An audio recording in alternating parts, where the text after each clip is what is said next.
the JAMA Network.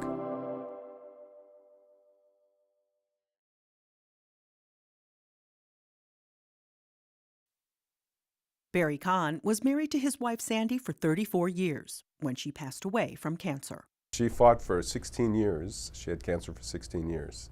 Barry says it took a while, but his wife was the one who decided to enter hospice care. She became sort of joyous, really comfortable, and coming to terms with the idea that her life was ending.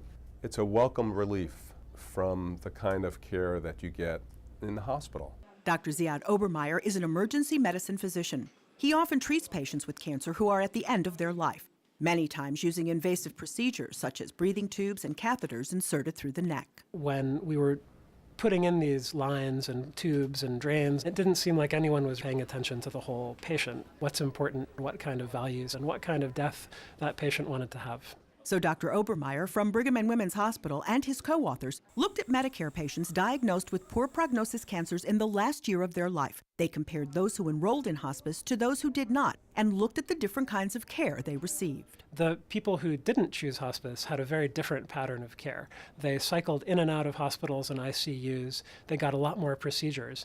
And that care was largely targeting conditions that actually weren't to do with treating their cancer. The study appears in JAMA, Journal of the American Medical Association. When you're comparing people with the exact same survival from diagnosis until death, you can achieve that outcome with far fewer hospitalizations, procedures, and discomfort to the patient by enrolling in hospice. Barry says because of hospice, his wife was able to live fully during those final days. The best thing for her was that she could be with her children in the most beautiful, natural way that she could be. At a certain point, you just have to realize that living is more important.